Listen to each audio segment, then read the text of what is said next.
The large meeting room of the Galactic Council was quiet. 200 different alien species watched as Hansol walked to the speaking platform. He was the first human to ever stand there. Some aliens whispered to each other, pointing at how easily he moved in the standard gravity of the council chamber. "Members of the council," Hansol said with a gentle smile, "Earth thanks you for this welcome." He spoke clearly and slowly, making sure every translation device could catch his words. In the back of the room, 3 delegates from the HFY Empire watched with narrow eyes. They had opposed letting humans join the council. After all, Earth was a death world, a planet so dangerous that most aliens would die within minutes of landing there. Its gravity was too strong, its air too thick, and its wildlife too aggressive. How could anyone trust a species that evolved in such a place? But Hansol just kept smiling. He had practiced this smile for months. It was designed to look friendly but not threatening. Everything about him was carefully planned, from his loose-fitting blue robes to his slow, careful movements. Behind him, Commander Jai-Ho of the Human Defense Fleet stood at attention. He too had practiced looking harmless. No one needed to know that under his ceremonial uniform, his muscles were dense enough to let him run in triple Earth's gravity. No one needed to know that his ceremonial sword could cut through spaceship hull metal. "We bring gifts," Hansol announced. He waved his hand, and Dr. Sunmai walked forward with a small box. She was a top scientist in xenobiology, the study of alien life. The box contained medical discoveries that could save millions of lives across the galaxy. The council members leaned forward, interested. Medical technology was valuable, very valuable. Some of them had already forgotten their fears about Deathworlders. In orbit above the council planet, the human ship Soul's Hope floated peacefully. Its captain, Yumho, watched his screens carefully. The ship looked like a normal transport vessel. No one could see the hidden weapon ports. No one knew that half the cargo containers were actually missile launchers. This was how humans had planned it. Show them the doctors, not the soldiers. Show them the healers, not the fighters. Let them see humans as helpful friends, not dangerous Deathworlders. Back in the council chamber, an alien child from the myth species walked up to Jai-Ho. The commander knelt down carefully. The child's bones were light and brittle compared to human bones. Jai-Ho had to be very gentle. "Is it true?" the child asked through its translator. "Is it true that on Earth, water falls from the sky?" Jai-Ho smiled. "Yes, we call it rain. Would you like to hear about it?" As Jai-Ho told the child about rain, Hansol continued his speech. He talked about trade, about cultural exchange, about working together. He never mentioned that humans could survive in environments that would kill most aliens. He didn't talk about how human bones were nearly unbreakable by alien standards, or how human muscles could generate forces that would tear most aliens apart. In the audience, Dr. Sunmai sat with other medical professionals. They discussed her discoveries with excitement.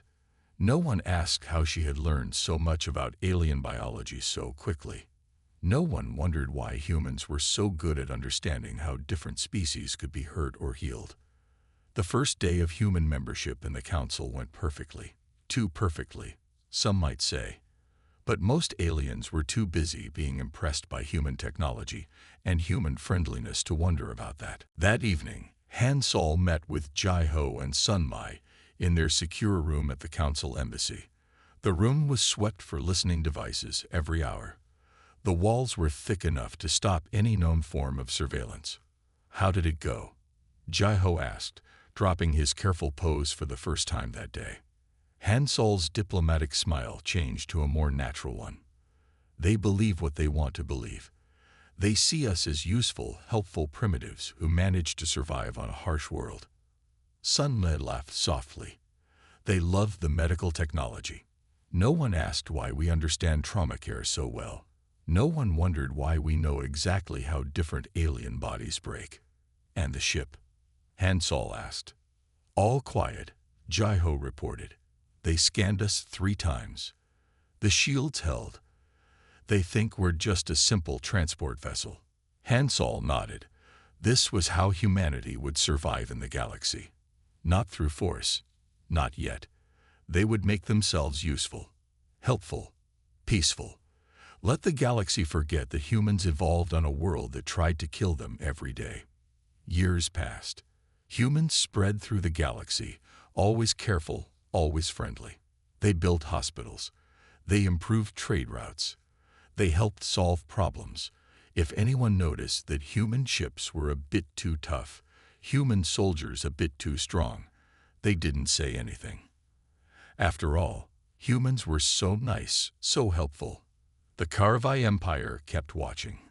They didn't trust the humans, but even they had to admit that in 50 years of galactic membership, humans had never started a fight. They helped end several wars through peaceful means. They provided aid during disasters. They were model citizens of the galaxy. On Earth, the human government kept preparing. They built ships with hidden weapons. They trained soldiers who knew how to look harmless.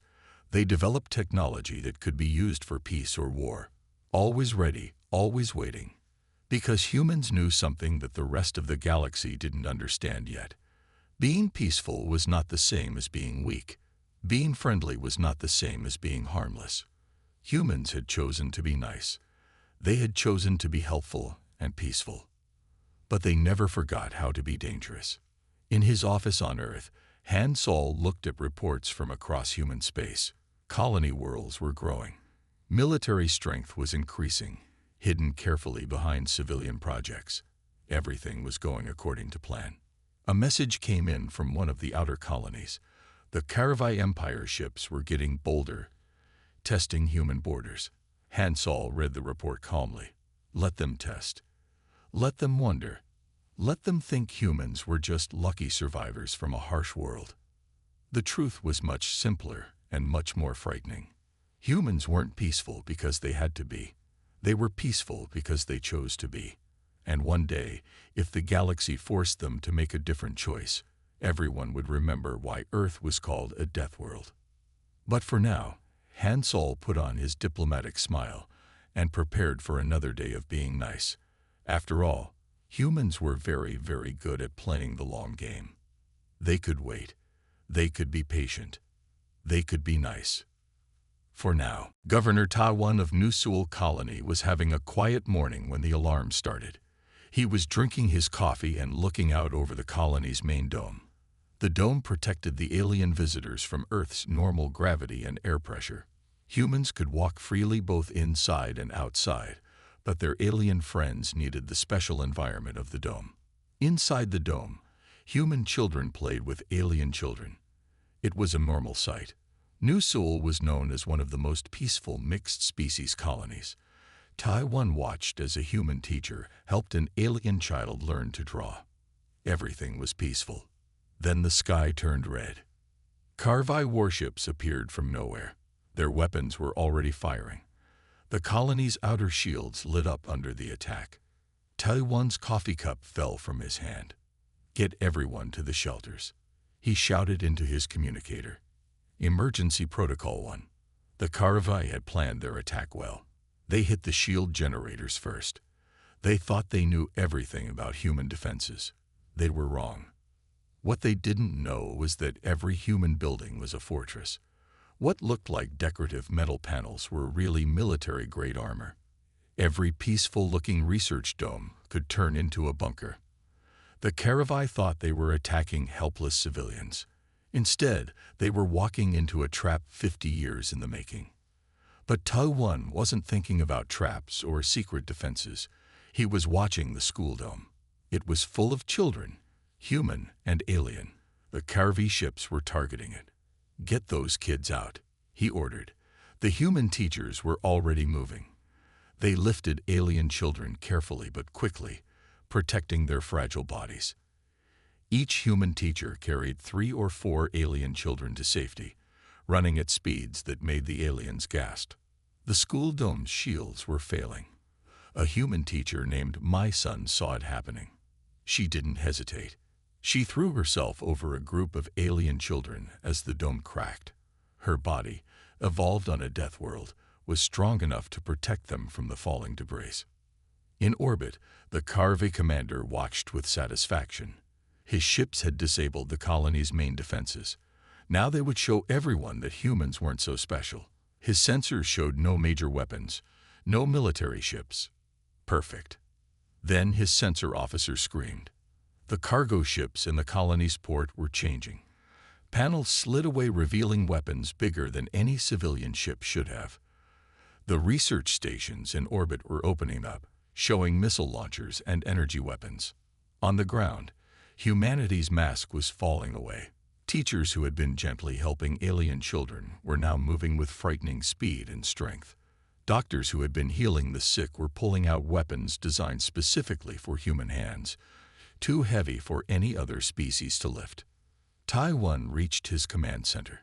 His hands moved over the controls, activating defenses that had been hidden for 50 years. The peaceful colony was becoming a fortress.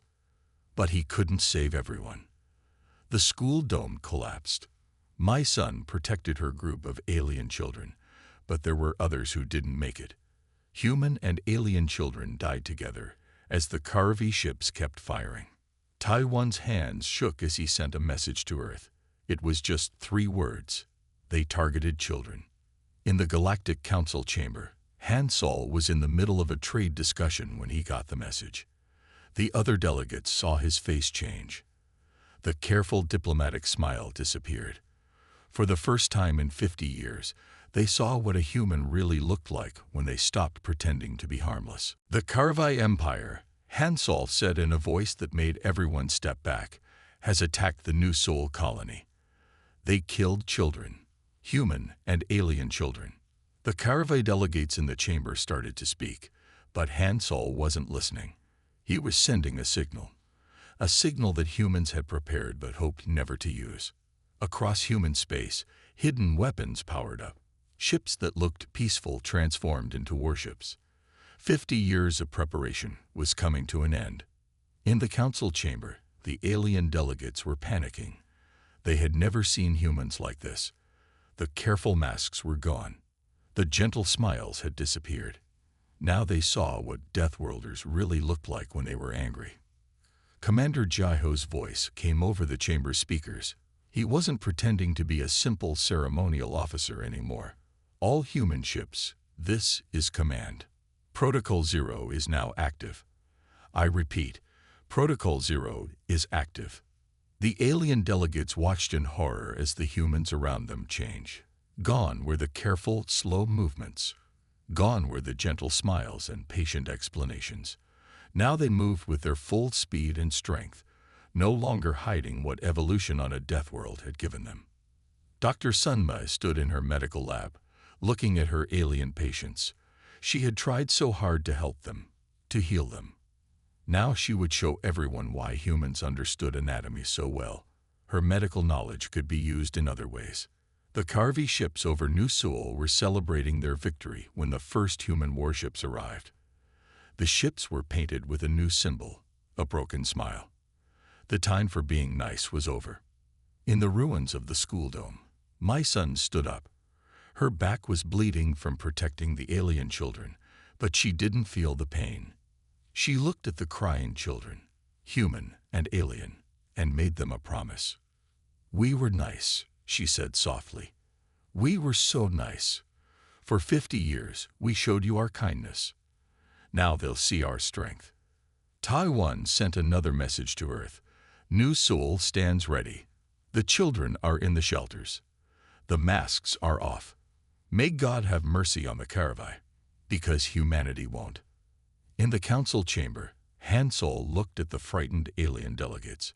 Some of them were realizing the truth. Humans hadn't been peaceful because they were weak. They had been peaceful because they chose to be. Now they were choosing something else. For 50 years, Han Sol said, his voice carrying to every corner of the chamber, "We played nice. We helped you. We healed you. We protected you. We did this because we wanted to be part of a peaceful galaxy." He looked up at the HFY delegates who were trying to leave the chamber. "But you mistook kindness for weakness. You thought that because we chose peace, we had forgotten war. You thought that because we helped you, we couldn't hurt you. You were wrong. Across human space, ships were moving. Weapons were charging. Soldiers who had pretended to be civilians were putting on armor designed for human strength. The time for pretending was over. The galaxy was about to learn why Earth was called a death world.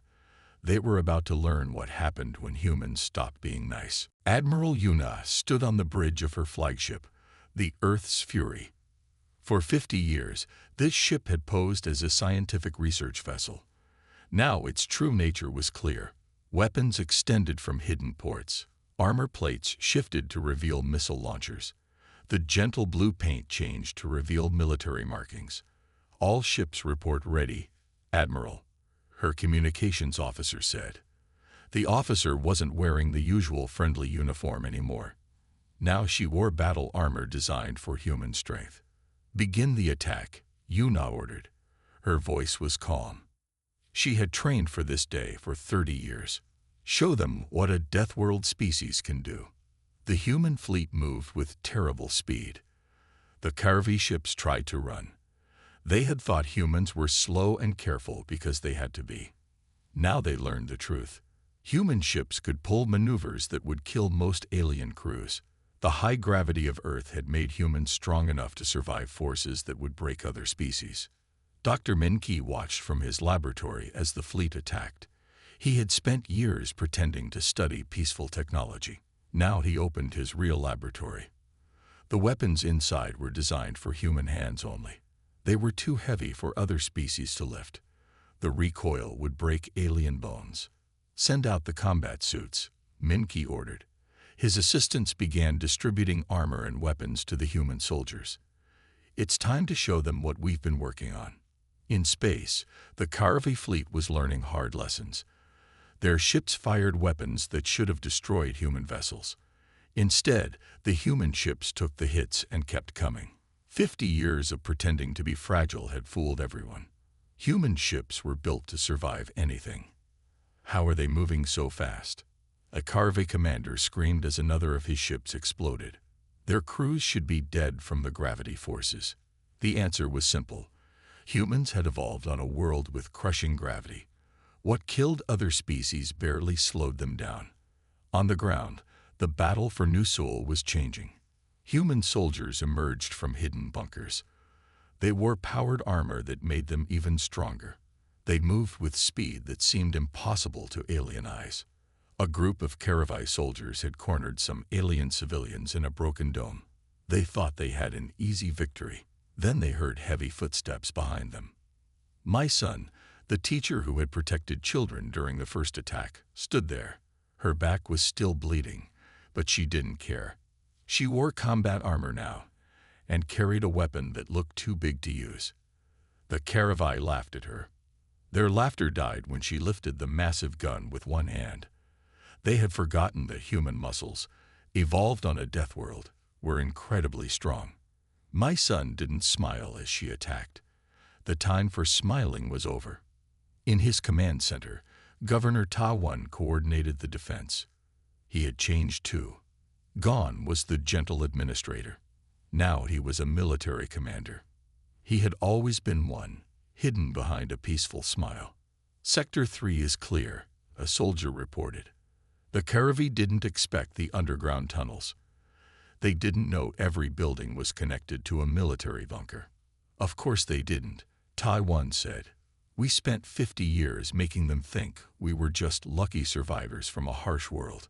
Now they learn why our world is called a death world. In orbit, Admiral Yuna's fleet was destroying the Carvey ships. Human gunners fired weapons with perfect accuracy. The high gravity of Earth had given them incredible hand-eye coordination. Human pilots pulled maneuvers that seemed to ignore physics. Their bodies could take forces that would kill other species. Admiral, her sensor officer called. More Carvey ships are arriving through the jump point. Yuna smiled.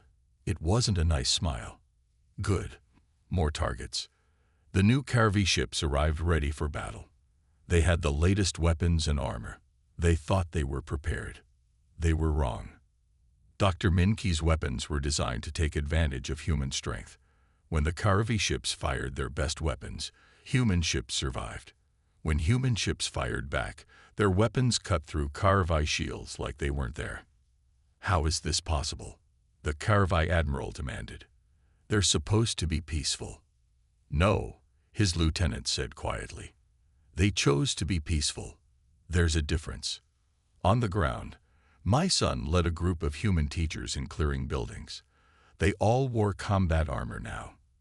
They moved with their full speed and strength, no longer pretending to be slow and careful. Remember when we had to move slowly to not frighten anyone? One teacher asked as she lifted a fallen wall that would need 10 aliens to move. Remember when we had to pretend our bones could break easily? Another said as he took a direct hit from a HFY weapon and kept fighting. Remember when we had to act like we were lucky to survive our world? My son added, as she threw a HFY soldier across the room with one hand. In his laboratory, Dr. Min-Ki prepared more weapons. Each one was designed to use human advantages. High-gravity muscles meant humans could use bigger guns. Dense bones meant they could wear heavier armor. Fast reflexes meant they could fight at speeds other species couldn't match. Send the next batch to the front, he ordered. And send the medical data too. Not the peaceful version we've been sharing. Send the real data. Let them see exactly how much stronger we are. Admiral Yuna's fleet had destroyed half the HFY forces when a message arrived from Earth. The human government had made a decision. The time for half measures was over. All ships, Yuna broadcast. Execute Protocol 0. I repeat, execute Protocol 0. Show them everything. Hold nothing back. Across the battlefield, human ships and soldiers stopped holding back. They no longer moved carefully to avoid frightening allies. They no longer pretended their weapons were weak. They fought with their full strength. The HFY never had a chance. They had started this fight thinking humans were peaceful victims who had barely survived their harsh world. Now they faced the species that had conquered that world. In the Galactic Council chamber, alien delegates watched the battle reports in horror. They saw human ships moving faster than should be possible. They saw human soldiers lifting weights that should be impossible. They saw the true face of humanity. Now you understand, Hansol told them. We weren't peaceful because we had to be. We weren't gentle because we were weak. We chose to be peaceful. We chose to be gentle. He looked at the battle displays showing the HFY fleet being destroyed. And now we choose something else. The battle for New Seoul lasted 3 days. When it was over, no HFY ship survived. The galaxy learned many things in those 3 days. They learned that human kindness was a choice, not a weakness. They learned that human peace was a gift, not a necessity. Most importantly, they learned why every species still tells stories about the day Deathworlders decided to stop being nice. 1 month after the Battle of New Seoul, the Galactic Council met again. The room was different now. The HFY Empire's seats were empty. Their remaining leaders were signing surrender documents on Earth. But that wasn't the biggest change. The biggest change was how everyone looked at the humans in the room. Hansol walked to the speaking platform, just like he had 50 years ago. But he didn't walk slowly anymore. He didn't pretend his movements were careful and weak. He moved with the natural grace and strength of a Deathworlder. Members of the council, he said, we need to talk about the future. In the back of the room, young Mei was recording everything. She was a human historian, chosen to write the official record of these events. Her fingers moved quickly over her tablet as she worked. She didn't pretend to type slowly anymore. The HFY Empire thought they understood humans, Hansol continued. They thought we were peaceful because we were weak. They thought we were gentle because we had to be. They were wrong. Images appeared on the room's big screens. They showed New Seoul being rebuilt. Human workers lifted huge metal beams with their natural strength. They didn't hide it anymore. Alien children watched in amazement as their human teachers showed their true abilities.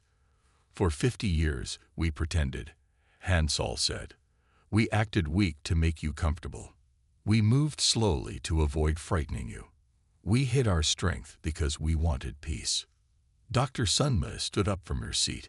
She wasn't wearing her doctor's coat anymore. Instead, she wore a uniform that showed her real role, head of human medical research. We shared medical technology with you, she said, but we didn't tell you how we learned so much about healing. We learned it because our world tried to kill us every day, and we had to learn to survive. Commander Jai-ho, now wearing his full military uniform, stepped forward. We helped end your wars peacefully because we knew the alternative. We knew what would happen if we ever had to fight at full strength. We didn't want that. Nere watched the alien delegates' reactions. Some looked scared. Others looked angry. But most looked thoughtful. They were finally understanding the truth about their human neighbors. A young alien child, the same one who had asked about rain years ago, walked up to Jai-ho. The commander knelt down, still careful not to frighten the child. "Are you going to stop being nice now?" the child asked. Jai-ho smiled, and this time it was a real smile, not a practiced one. "No, little one. We're still going to be nice. Being nice is a choice we make, but now everyone knows it's a choice, not a weakness." In the rebuilt school dome of New Seoul, my son was teaching again. Her combat armor was put away, but she didn't hide her strength anymore. When she helped alien children with their work, she didn't pretend to be weak. "Teacher, my son," one of her alien students asked, "why did humans pretend for so long?" My son thought about the question carefully. "Because we wanted to be your friends," she said. "Real friends, not people you were scared of. We wanted you to know us as people first, not just as strong warriors." Governor Ta-won stood in his office, looking out at his colony. The damage from the battle was almost fixed. Humans worked alongside aliens, no longer hiding their true nature. It was different now, but maybe it was better. "We're still the same people," he told a group of alien visitors. "We're still doctors, teachers, builders, and friends. We just don't have to pretend anymore." In orbit, Admiral Yuna's fleet patrolled openly now. Their ships didn't look like research vessels anymore, but they still helped lost ships, still rescued people in trouble, still protected trade routes. They just didn't hide their weapons while doing it. Dr. Min-ki had opened his real laboratory to alien visitors. He showed them the weapons he had designed, but also showed them how the same technology could be used for peace. "Understanding how things break helps us understand how to make them stronger," he explained. Back in the council chamber, Hansol was finishing his speech. "We want the same things we always wanted," he said. "Peace, friendship, cooperation. The only difference is that now you know the truth. We aren't peaceful because we're weak. We're peaceful because we're strong enough to make that choice." Nere wrote down his words carefully. She knew future generations would read them. They would need to understand this important moment in history.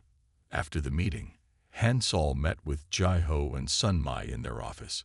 They didn't need to sweep for listening devices anymore. They didn't need to hide. "What happens now?" Sunmai asked. "Now we build something new," Hansol said. "Something better. No more pretending. No more hiding. Just humans and aliens working together, each bringing their own strengths." Across human space, things were changing. Human colonies stopped hiding their defenses. Human soldiers stopped pretending to be weak. Human ships stopped looking harmless, but they still helped their alien neighbors. They still protected the weak. They still chose to be kind. In her classroom, my son watched her human and alien students playing together. The alien children weren't scared of human strength anymore. They had seen how that strength had protected them during the battle. "Teacher," one alien child asked, "tell us the story again. Tell us about the day humans stopped pretending." My son smiled. "It's an important story," she said, "but you know what's more important? What happened after? Because that's when everyone learned that being strong doesn't mean you can't be kind. Being powerful doesn't mean you can't be gentle. Being different doesn't mean you can't be friends." Nere finished her official history with these words. The galaxy learned many lessons when humans stopped pretending. They learned that peace is stronger when it's a choice, not a necessity. They learned that true strength isn't about showing power, but about choosing when not to use it. Most importantly, they learned that the species they once feared as Deathworlders were the same people who had been their doctors, their teachers, their protectors, and their friends all along. The only difference was that now, they didn't have to hide it anymore. The story spread across the galaxy. Every species told it differently, but they all understood the core truth. Humans weren't peaceful because they had to be. They were peaceful because they chose to be. And that choice, made by a species strong enough to destroy their enemies, was more powerful than any weapon. In the end, that was the real lesson of the day Deathworlders decided to stop being nice. Not the revelation of human strength, but the proof that true power lies in choosing when not to use it. And that was a lesson the galaxy would never forget.